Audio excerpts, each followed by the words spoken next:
How will you promote inclusion and equity of access for all island residents and ratepayers with regard to disability and LGBTQI? Okay, that one's a weird question. That's a weird question. Just give me a second, okay?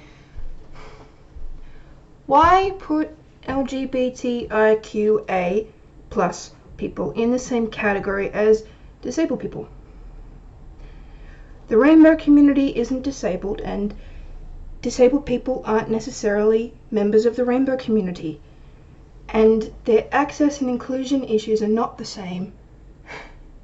I'm not really sure why they were lumped together in this fashion. But moving on.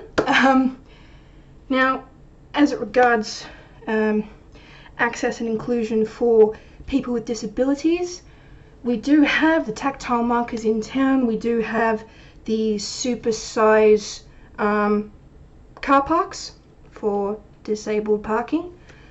However, more needs to be done, more can be done. Ongoing improvements need to be made to the planning scheme to better improve access and inclusion. And Phillip Island needs to be 100% accessible. Certainly any developments that council makes needs to be 100% accessible, and we need to improve the beach access for people with disabilities because it's virtually not there. Now, as it regards LGBTIQA community, the rainbow community, they have an entirely different access and inclusion problem. Well, we have an entirely different access and inclusion problem because unfortunately Bass Coast Shire has a bigotry problem.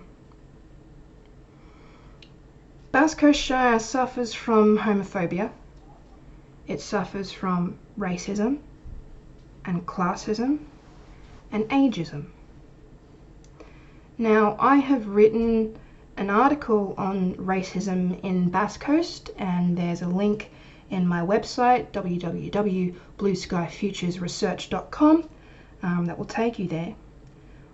I started noticing racism in my early teens, and it's still a problem, and it's never talked about. We need to convene a summit to map the size of the problem so that we can identify where the problem areas are, so that we can target an education campaign all around the Shire to get rid of the bigotry and xenophobia that runs like a disease through this area. We need to get rid of it. Bass Coast Shire is a great place to live, except for that one thing. If we get rid of that, we'll be right.